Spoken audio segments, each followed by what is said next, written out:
Dr. Areli, welcome to the Urban Pharmacy Podcast. Hi, thank you for having me. So thrilled to have you here. And I am so glad that our worlds aligned and collided at the Woodstock Fruit Festival. That was very fun. So super excited to get to know you a little bit more and to help people understand more about the raw lifestyle and get the questions answered that I would have if I were just learning about living raw. So, can you please tell me, Areli, more about what got you into lifestyle wellness in the first place?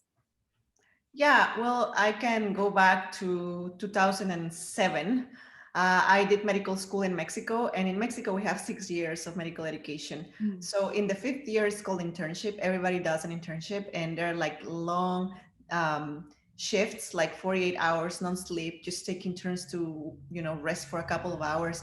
And that really made me gain weight. But before that, I was, suffering from overweight, being overweight for all my infancy and adolescence. And I was like a standard eater. In Mexico, we have similar diet to the standard American diet. Not as bad, but still bad. So that internship was kind of like the tip of the iceberg. Like, okay, I gained lots of weight and I needed to do something after my year of stress and long shifts. So I consulted a colleague and she said, why don't you do the Atkins diet? And that was kind of like my first approach to using food to change your body composition, in this case to lose weight. And we are not taught about this in medical school. So all this being overweight, dealing with overweight most of my childhood, adolescence, and the internship, the tip of the iceberg was like okay, wow, I didn't know that eating differently will have repercussions. So I did the Atkins diet and I lose weight, probably 10 pounds or something like that. And I kind of came back to my weight from being overweight to normal weight. But I was always, relying on coffee for energy, because if the Atkins diet is high protein, high animal protein diet. And I knew that it was not sustainable, because after a year I was like, oh my God, I miss my fruit, because in Mexico, we grow papayas, we grow mangoes. Yes. I miss fruit, and I was forbidden to have some fruit. And that sparked my interest to read about vegetarianism. And at that point, it was kind of like early 2000s, 2007, 2008. And I was like, okay. And I came across all these videos, and that's when the raw vegan community YouTubers were kind of booming. And I kind of digest their education or their content. But I was just graduating from medical school, hadn't had any exposure to nutrition. And I knew about it, and I just observed it since then. And along the way, I went to residency in my country. I came back to this, I came to the States to repeat residency and additional training, because I wanted to practice here. So along the way, I was listening to these people, getting more interested in learning on my own all this nutrition, and I got convinced about the benefits of clean eating.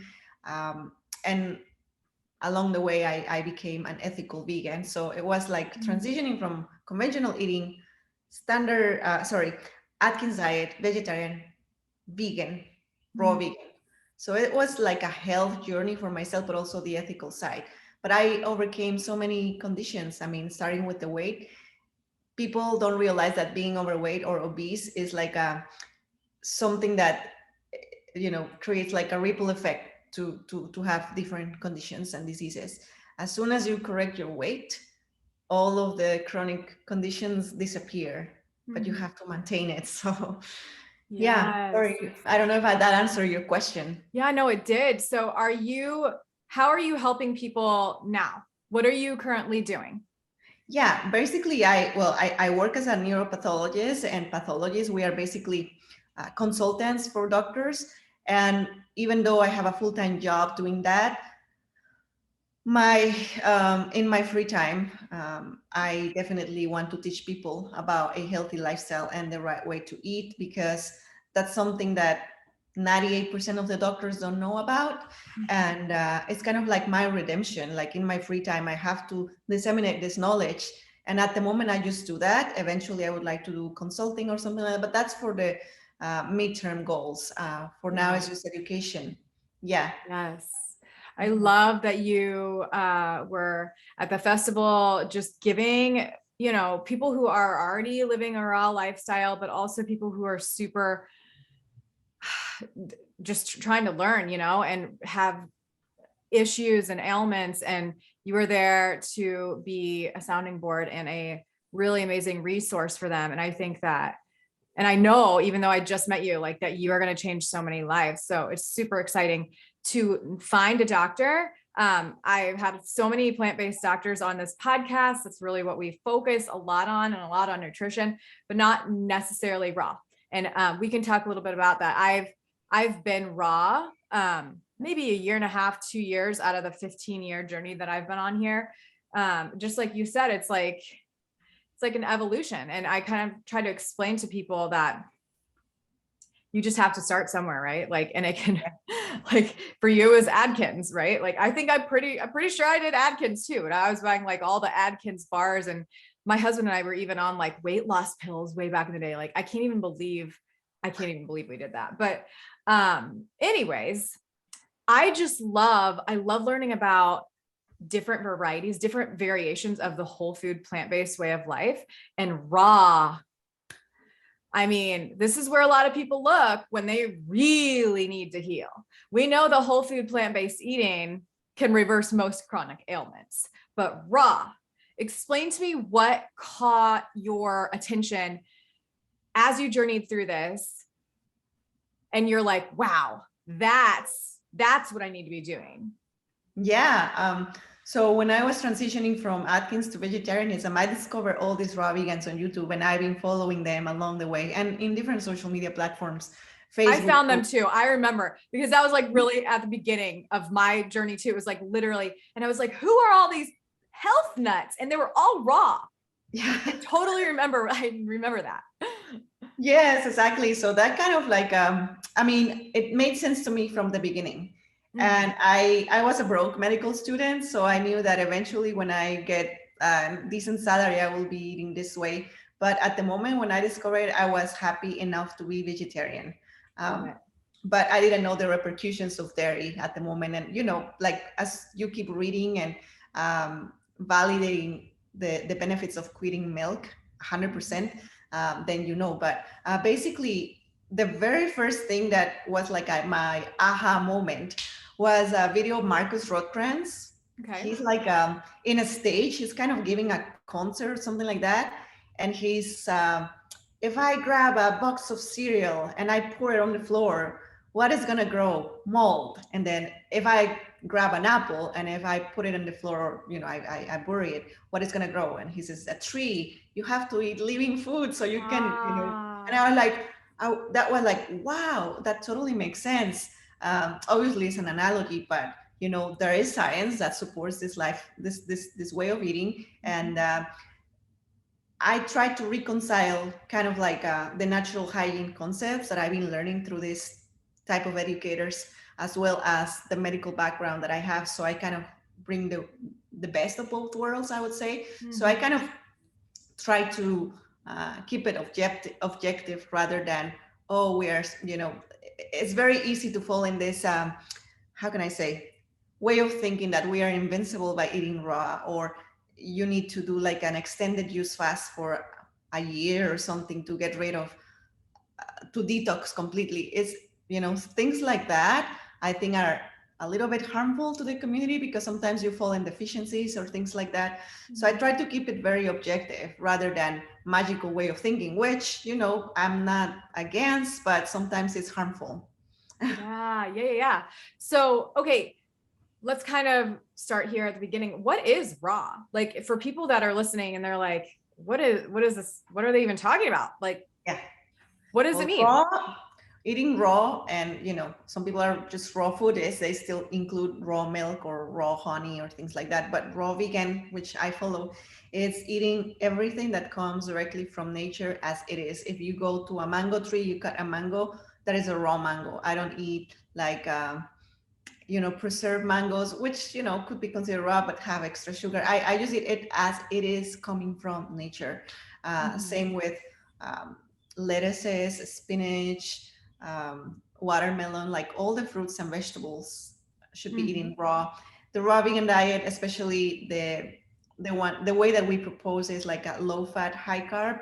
Yeah. High carb meaning all the fruits and vegetables are high in carbs, but low fat meaning that we keep our consumption of fat, even if it's raw, in small amounts, like avocado, coconut, seeds and nuts.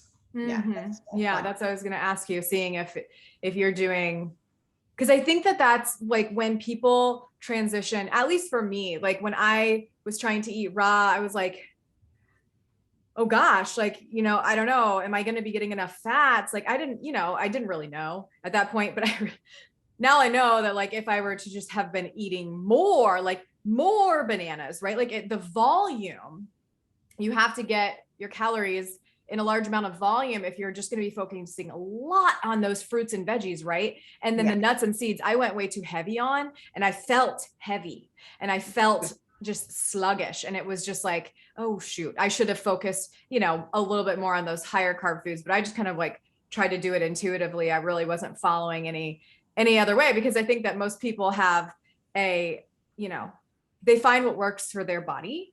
And there is a little bit of bio individuality for everyone. But, like I saw people at the festival eating bowls and bowls of avocados. And I'm like, if I were to sit down and eat bowls of avocado, like I would probably not want to get up out of my chair. Like there's no way. I really can have like 6 mangoes and that makes me amazing, So are you doing any grains? No, sometimes like if I'm traveling, like I always put this example because it's true. I travel and I drive a lot. Like for example, used to go to the festival, I had to wake up at 4 a.m. and take my flight in Dallas, which is the closest airport. So in order to do that, I would rather be alert on the road than, oh my God, I don't want anything that is not raw in my body. So I had to stop at a Starbucks at a certain point because it's a 3.5 hour drive. So I was like, okay, I don't want to, yawn and kind of feel asleep when I'm driving. So I had to stop there. And, I asked for a caffeinated beverage like matcha green tea. I don't do coffee anymore. The tea is the latest caffeinated drink that I still allow in this situation. So, and I like it like creamy. So I asked, okay, can you put coconut milk or can you put oat milk? I stay away from almond and soy. I kind of prefer coconut or oats. I feel like they're less fatty. I don't know. Yeah. Still coconut is fatty, but almonds is too. I don't know. It's like it's oily. It's not even almonds. It's just like I know. almonds. Yeah. Right. But anyway, so and I also say, hey, can you dilute it? Like I want it like half water and just a tiny bit of the milk just to have that consistency. And that's the things that I allow on my diet. Once in a while when I require it, just to have, I could drink the matcha without the milk, but it doesn't taste the same. Right. So, for sure. Things of that nature, I allow. Sometimes if I don't have nori rolls, which are raw nori, for my wraps or something, and if there is like a rice paper, sometimes I allow once of those, a couple, for my dinner, to have that nicely wrapped veggies, something like that. But other than that, I would say I'm 99.9 if you want to put numbers. Right. No, yeah. So that's interesting. Are you sprouting? Like, do you sprout grains? Do you sprout beans and grains? Oh, okay. So the things that I sprout are like the broccolis, the microgreens. The beans that I sprout would be like the mung beans, lentils. Yeah. And I don't think lentils are a bean. I don't even know what they are. But well, they're what, a legume. I don't know. A legume, yes. Yeah. So yeah, those would be the ones. But it's not that I eat a lot of them. It's just like toppings for my raw vegan salad. Right. Got it. Yeah. Okay. So how long have you been eating this way? This is going to be, so we're September now. So 4 years and 8 full months. Amazing. And how did you feel well the entire time? Did you have any ups and downs? Are you like, oh gosh, I need to eat more? Like, was there a learning curve for you? Yeah, definitely. So before committing to raw, I was 2 years back and forth, high raw, fully raw, high raw, fully raw. When I was high raw, I was eating pasta or, I went for a Thai restaurant or a Chinese restaurant and I still had rice and all that. But I knew that, I know how my body feels when I keep it raw and when I break the rules on the weekends when I was in my, experimental transitional phase. I knew that I no longer could tolerate that because this is what happens. The moment you become cleaner, the the more efficient your body becomes in utilizing energy from food, and the more sensitive your body becomes to the things that no longer serve you. So Yes. this is like a light bulb moment that happened to me, like, okay, my body is asking me to eat raw. Not because I became intolerant. In a way, yes, but it was more like not about intolerance, but more like a signal, like a alarm of my body, like you need to go raw. So, Mhm. and it shows, it's just like day and night for my skin, for my weight management. So yeah. And That, regularity. sorry. And regularity. Yes, exactly. Yeah. I found that too, just after, and it wasn't this way when I originally went raw. But like just after the festival, like my regularity, everything is moving better. And I was probably just dehydrated. I was also taking a lot of time at the festival and have been after to thoroughly chew my food. This is something that I teach my clients. And I'm like, why don't I do it? Like I've been slowing down to chew and it makes such a big difference, especially Yeah. when you're a plant eater like we are. We have to actually chew the food, like I even chewed my bananas this morning and I'm like, this is hilarious. Like I'm not just like, swallowing things whole just to get it in. Like, and I think we just have to slow down sometimes and Yeah. also kind of look at the food, like you're saying, with kind of looking more toward living foods that have more water in them because we need that hydration and it just kind of sets a better stage for your entire digestive tract. Yeah. Now, can you explain to us, Dr. Areli, what is the difference between high raw and fully raw? Yeah, so there are certain numbers that people manage.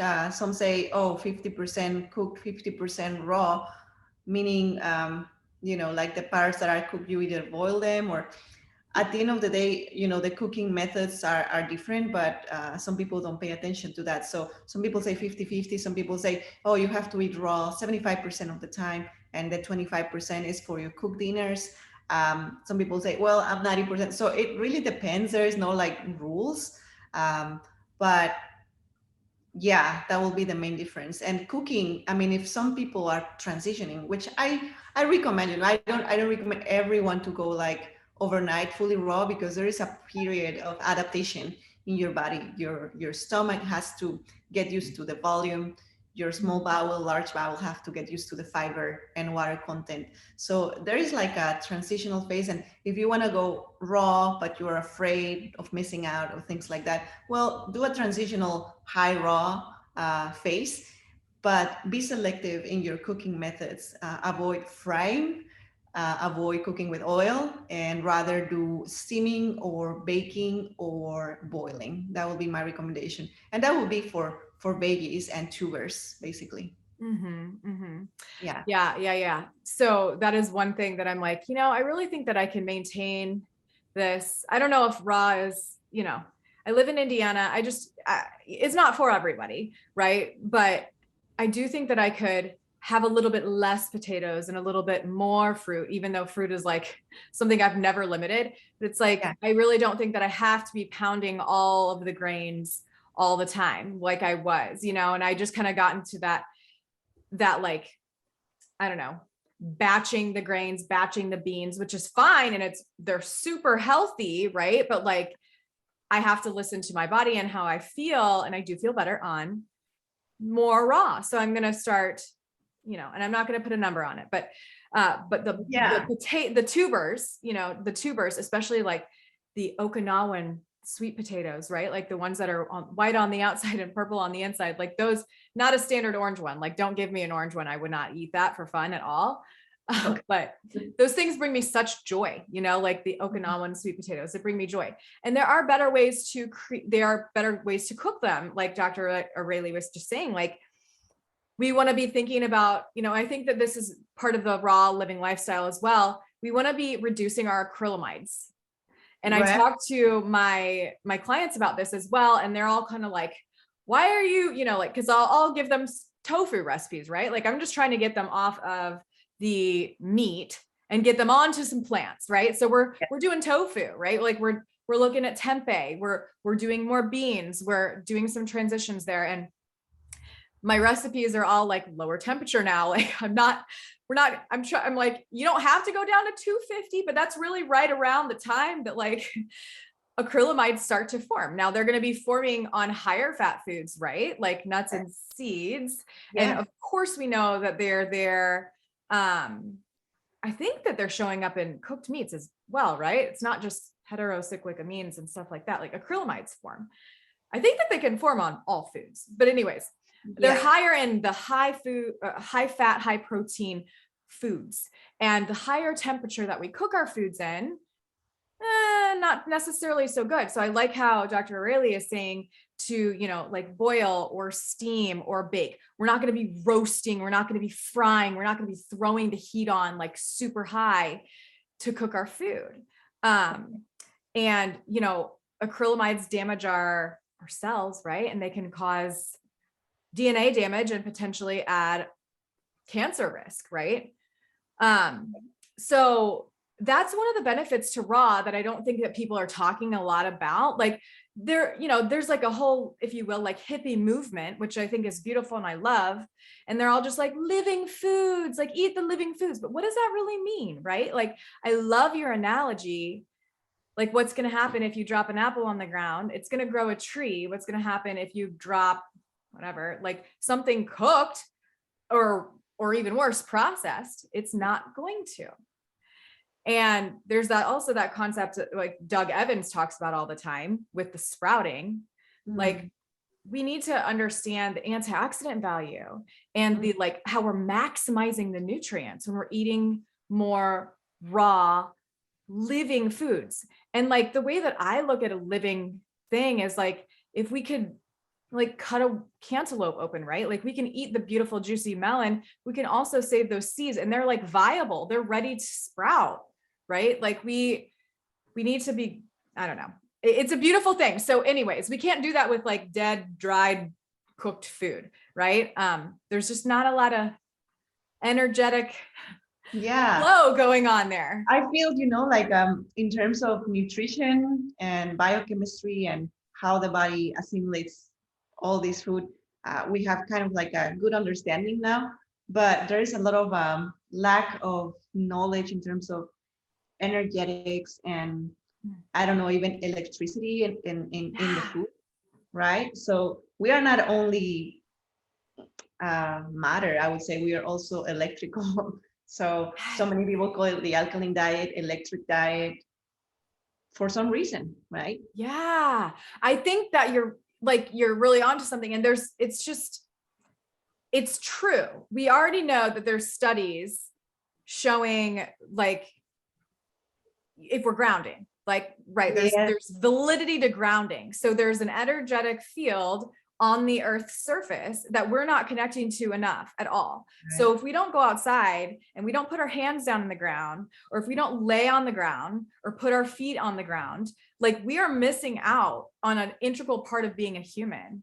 Right. Right. And like there is energy to everything. I just wish that there was science showing like, oh my God, like, this regular apple is like higher, it's vibrating at a higher level than this cooked apple. Like, I'm sure it's true. Yeah. I just really can't wait for the studies. Like, when are they going to come out? Like 50 years from now? I'll be ready for them when they come out. It'll be amazing. Okay. So you at the festival talked to us about oil, and you said that was something that really surprised you, that people were not aware of what oils can do to our body. So can you explain a little bit more about your findings about oil and what you like to tell people so that they can hopefully get off of it?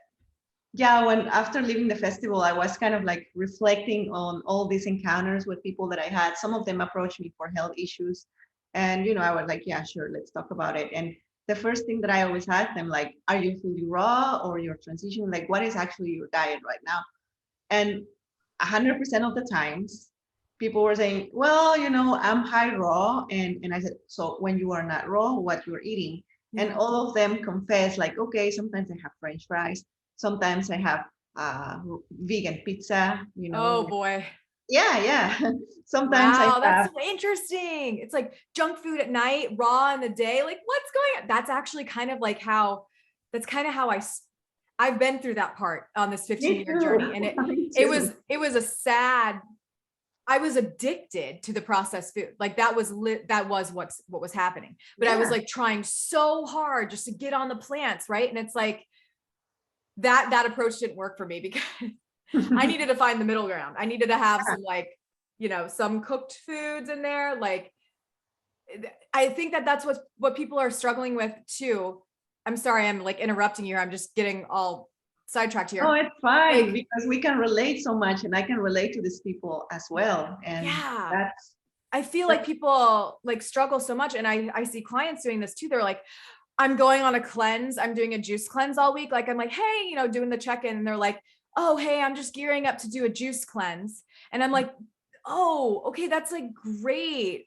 But like, why don't we look at this as like a lifestyle instead of like labeling it as a cleanse, right? Because when we do that, we stay addicted to that processed food. Like, we have to look at this as like let's do this, right? And yeah, maybe we have to stop like cleansing all the time.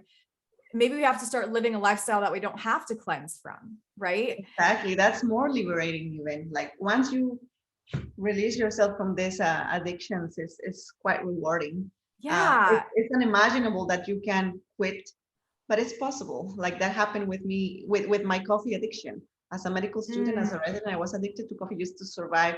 Plus, I wasn't raw, so it's and I never thought I would live without my coffee, and now Same I, here. yeah. Yeah. Okay. So back to the oil. Sorry. Yeah, the oil. So most of the people that came with problems at the festival were, confessed that they had French fries, chips, vegan pizza, vegan ice cream. They still ate like Silk. I'm sorry, I'm naming brands, but Yeah. all these supposedly healthy versions of dairy, which are not. Um, they don't realize, and I didn't realize that the oil is very problematic. And the reason is because, first of all, is saturated fat. Second of all, is high in omega-6 compared to omega-3. Omega-3 is anti-inflammatory. Omega-6 is pro-inflammatory. We need both. But if we saturate our bodies with omega-6, then is when the problems start to happen.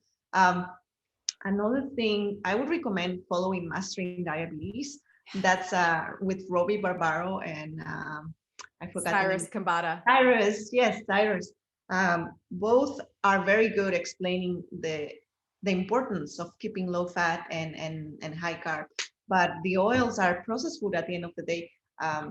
Also, Dr. Joe Graham has a very good example. Like if you eat table sugar, that's processed sugar, which is totally different from fruit, sugar from fruit.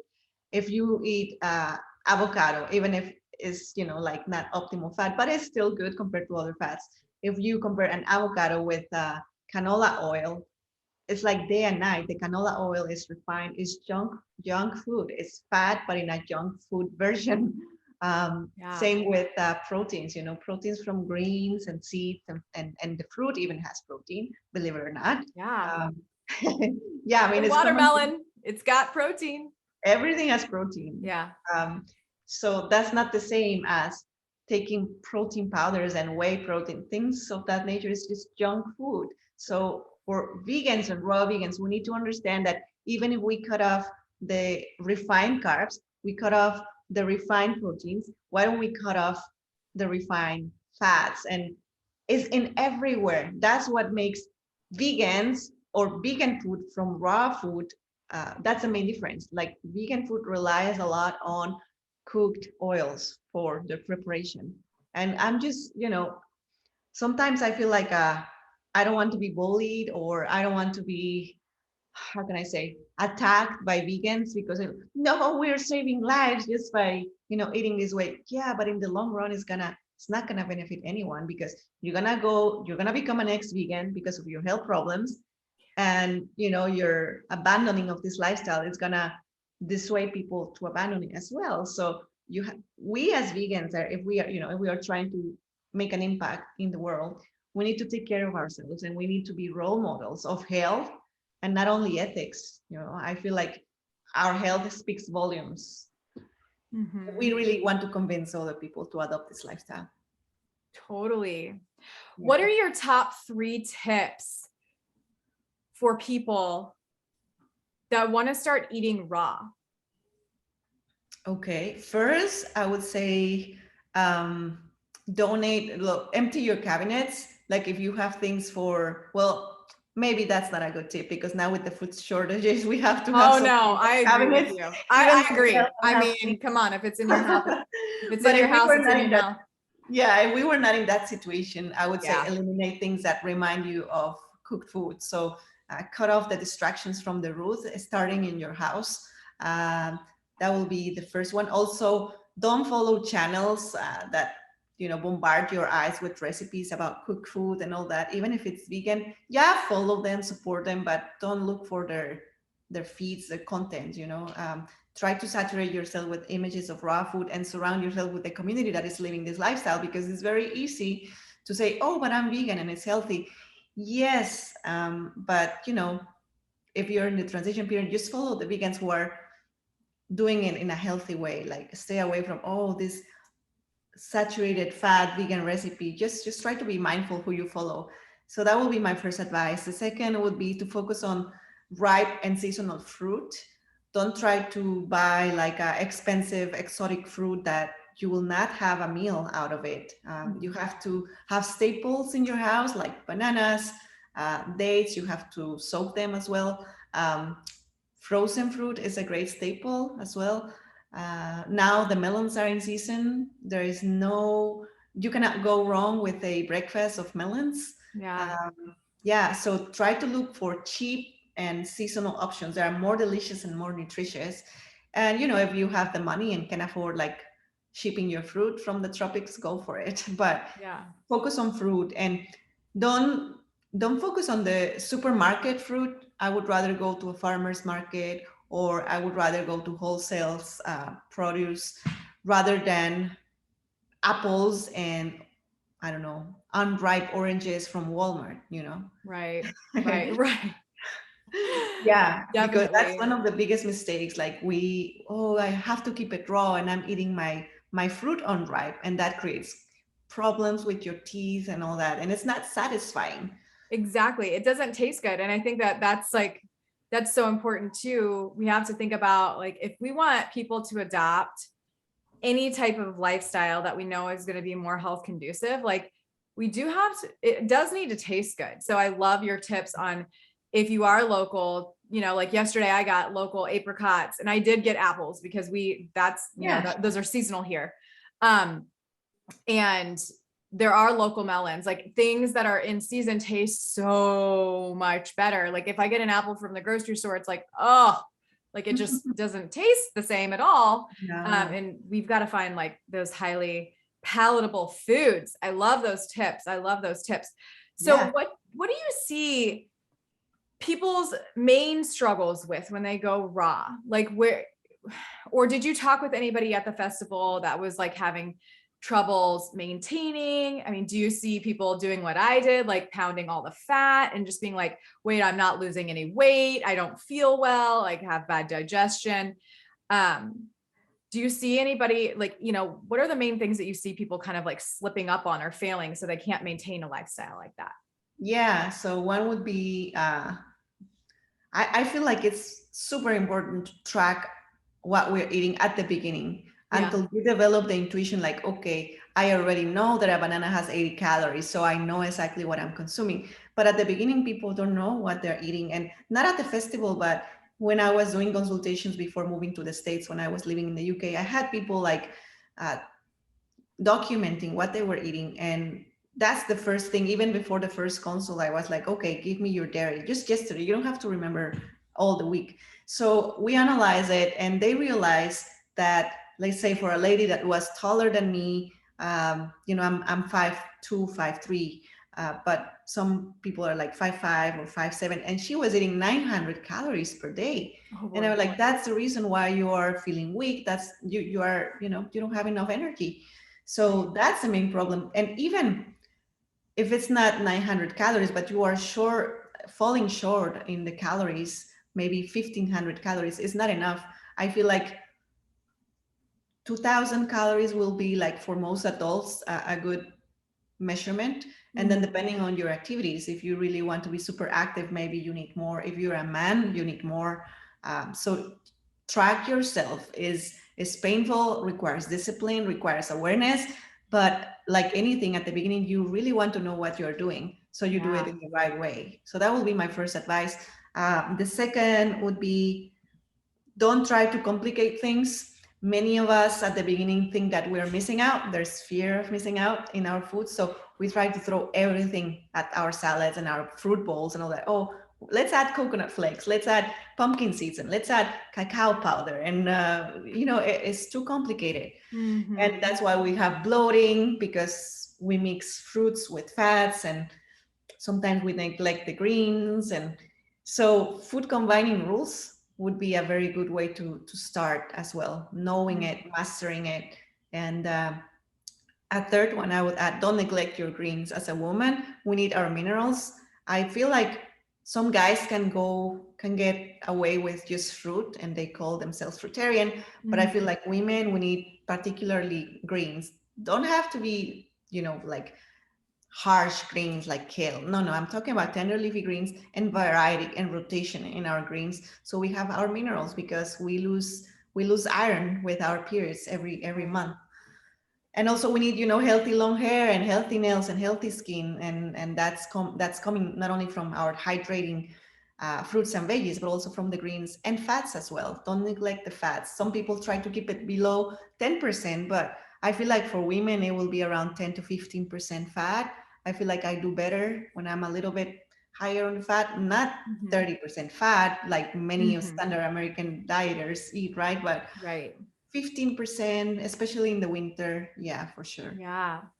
Yeah. So what does a day in your life look like, Dr. Areli, as we start to close this podcast out? Like, what does it look like for you to eat in a normal day? Are you starting out with those hydrating fruits, like Ah, kind of like what we did at camp, like more morning melons and then doing the salads at night? What does it look like for you? yeah, yeah, definitely. So let's start with the night before. So my day starts with the night before. I Mm. prepare everything because I have to run in the morning. My job is from 8:30 to 5:30, sometimes 6. So for me, it's like, okay, the night before, I'm chopping all my melons. Like, for example, I would have 2 or 3 cantaloupes, or I don't know, half of a watermelon and a cantaloupe, or if there is papaya season, maybe 2 papayas and a few bananas. So that will be just my start. So I chop that, like the bananas, I don't chop them, but the melons that I do in my toppers. Um, so I keep that in the fridge overnight, and I put in my Vitamix, let's say maybe half of a bag of leafy greens Mhm. and some frozen berries and frozen bananas. I keep them in the freezer, but next morning I have everything ready to throw them in the blender with Mm. some soaked chia seeds, with soak a couple of dates or 3 days, and the bananas and the berries and the greens. So that's a smoothie that I have to prepare next day, first thing in the morning before leaving. Um, and then I have other seasonal fruit, like mangoes right now are in season. So I have like 4 big mangoes just for lunch. So I will be eating, so I wake up next day, right? And what I do is, first thing, I meditate maybe 15 minutes, or write in my journal, or manifestation, like affirmations, things like that. Mhm. Then I go for a run, or I go to the gym. I alternate either cardio or strength training. So that will be at 1 hour. Then I come back, take a shower, get ready, and pack my lunch bag, go to work. And I don't start eating right away. I kind of do like, and this came like after I mastered, eating raw. It didn't happen right away, but I can stay without food until 10 a.m. I wake up at 5:30, and until 10 a.m. after my exercise, I'm hungry. It's not before. So that's what I do. And so I have my first meal, which will be my half of a watermelon and the cantaloupe, and maybe I finish with a couple of bananas for brunch, right? 11 to 11:30. That's my eating window. And then I keep working. Maybe I drink some dandelion tea, which has a coffee flavor, but it's dandelion. I do that. And I keep sipping on it until I'm hungry, like 1 o'clock. And I have my 4 mangoes, and maybe I have a Lara bar or another type of like a healthy bar, sprouted or something like that.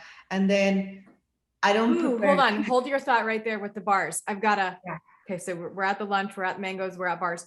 Speaking of Lara bars, I want to let you know, because you might be interested in this. Yeah. And I'll leave a discount code in the show notes for this, guys. I found organic Lara bars. Oh, really? So they're not literally organic. I mean, they were Lara bar. Yeah. Originally we got organic Lara bar brand flavors, but they didn't keep them. They were like blueberry, lavender, and like a few other flavors. But we know that almonds are one of those highest pesticide crops, right? So I found a brand called Scout Organic. It's SKOUT, and they make organic Lara bars. So there's no sugar added, no oils added. I think some of them do have salt. So just like with Lara bars, there are some Lara bars that have some salt added. Yeah. So if that's something that you care about, just look at the label, but they're organic and you can get a discount. I'll leave the thing down in the show notes, but sorry for those health nuts out there that have been looking for an organic version of a Lara bar for so long. I found it and I'm super excited about it. So I agree with you. I was reading recently that the original Lara bar recipes were very healthy, and then they sold the brand to, General Mills or something. Yeah. Yes, General Mills or some other. And I was like, well, and then now I just have the 2 ingredient ones. That's the one that I don't eat the ones with salt. Right. So the other brand, Bearded Brothers, have you heard of them? I haven't. I don't know. I think they're from Austin. Okay. And I don't know if they're only shipping locally, but I find them in Whole Foods, and they're organic and they're like minimal ingredients and like that. Bearded Brothers. I think Bearded Brothers. Okay, cool. Yes. I'm looking that up now. But they're high in fat. So if you decide to do that, just keep in mind, if you're trying to keep this lifestyle functional, don't need like 3 bars of them, because it's too much fat. I used to do that. Okay. So if I don't have fats with my lunch or late lunch, it would be dehydrated food, like dehydrated mangoes, banana chips, but not, like not fried, but the ones that are freeze. Something like that. Freeze dried. Freeze dried, yeah. Yeah, we're looking at getting a freeze dryer. They're like $3,000 to $5,000. Oh, okay. Ridiculous. But there's nothing better than freeze dried. I think that freeze dried fruit is like one of the best things I've ever had in my life. Right. Oh, I didn't know that. Well, in my to-do list, I have to buy a dehydrator as well, because I like the crunchiness. So I feel like if I prepare my own banana chips or things like that will make my life easier. But anyways, yeah.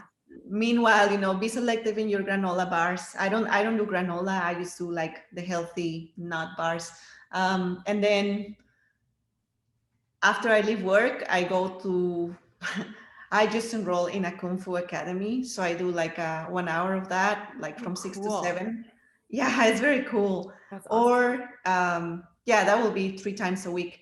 And then when I come home, I try to get dinner before 7:30. So from 7, so just 3 hours before going to bed. I need to get better sleep, but I tend up going to bed around 11. So I'm sleeping early. I know. That's a late night. Perfect. Everybody's trying to live. Yes, absolutely. So you have your dinner. What do you eat for dinner? Oh yeah. So at dinner time, I take from the fridge the greens. I put like a bed of greens, then tomatoes, zucchinis, cucumber. It could be very finely chopped, or it could be spiralized, maybe shredded carrots, just like at the festival. Some chopped onions, maybe a third of an avocado, and mash it with my own hand. I make like this very homogeneous salad. Yeah. I like it that way because all the textures and flavors are mixed together. I throw in some spices like what's the name? Turmeric along with Yeah. black pepper because that kind of enhances the antioxidant value of turmeric. Yes. Um, what else I do? And yeah, I always have raw vegan tacos for dinner. I have like my iceberg lettuce leaves or romaine or nori rolls, and I put that big mixture in my tacos, and that's what I eat. Love that. Yummy. Yeah. What's your favorite dressing to make? Huh. Or what do you use as dressing? Do you just use, I mean, typically is your dressing just, your smashed avocado, maybe a little bit of lemon juice Sometimes, or something? yeah. Sometimes when I want it simple is that, but when I'm more hungry and I want more, I don't know, like flavor, it would be um, curry, just to Mm. have like a more flavor with zucchini or celery. That's kind of like to make it bulky, and maybe I throw in more like sesame seeds or Mhm. flaxseed just to make something like tahini Yeah, yeah, yeah. flavor. Yeah, and I Got it. probably put dulce, which is another high in iodine algae from Yeah, sea, sea vegetable, just to give it like more salty flavor. for But I don't sure. do that often. You what? I don't do that often, maybe like twice a week, Got something it. like that. Yeah. Got it. Okay. I have one more. I literally probably could ask you questions all day. Yeah. But it is, yeah. I'm sitting here on my treadmill. Hopefully, it's not picking up too much on the microphone. And I can hear my son running around in the background, and it's a Sunday morning here, and my husband Yeah. is late to the farm. So we have to wrap it up, but I want to know from you, Dr. Areli, what does holistic living mean to you? Well, it means, that you are procuring your health in with every thought, action, and breath that you take, because I like this phrase, your lifestyle is your medicine. Whatever you do is either degrading or degenerating your health or enhancing and building your health. So it's not only food, food is a big component, and it's something that we can control, our food. But the stress at work, the grudges that you hold onto people or things like that, like we really need to get out that toxicity out. It's toxicity at the end of the day. So it's everything. And I'm not perfect. I don't know anybody who is perfect, but I feel like once you change your diet, it kind of gives you that awareness for the rest of the world or for the rest of the areas of your life that we have been neglecting for so long. So nobody's perfect. We are in these modern societies, and there's advantages to that, but at the same time we are disconnecting from nature, so to speak. So what you're doing is amazing. I feel like my next step in holistic living would be grow my own food. I have a jar, why I don't use it, right? Or at least a percentage of my own food, my herbs, my greens. I mean, I feel like that's easy. Oh my So gosh, so easy. I want to see next summer, Dr. Rayleigh, I'm going to hold you accountable. I want to okay. see you, I want to see you have a few raised bed gardens. One is going to be all for herbs that you can use in, Okay. you can dry them yourself. Like, mint is so good and mint is delicious in so many things. You can, it's just great, mint. And then also, if in your sauces, like, I don't know if you do tarragon. Tarragon is like a lost herb. I feel like people need to get back in touch with tarragon. So good. You can do adaptogens, tulsi, holy basil, all those things. So have an herb garden. And then of course you got to have your juicy tomatoes and, like zucchinis are so easy. They're like so easy. And then pop a few sunflower seeds in there too, so that you can have some pretty sunflowers popping up, because they'll bring you joy. I can't wait to, I just message me if you have questions about gardening. We've got a farm and we've been doing this for years and years and years. I love it. I will message you for sure about Yes. the soil and all that. Yeah. So you want to start gardening? Anything else that you said that you wanted to do? Sorry, I kind of cut you off. I just get so excited No, I about that. mean, just sleeping better. Yeah, maybe living more with intention rather than, oh, I have to do this. It's like, oh, I get to do this, so I Oh, I love can, that. Yeah. I love Yeah. that. I love that so much. Okay. Well, I am so glad again that we cross paths, and I can't wait to get to know you even more. Do you have any last messages? for our audience, or anything else that you want to leave before we sign off?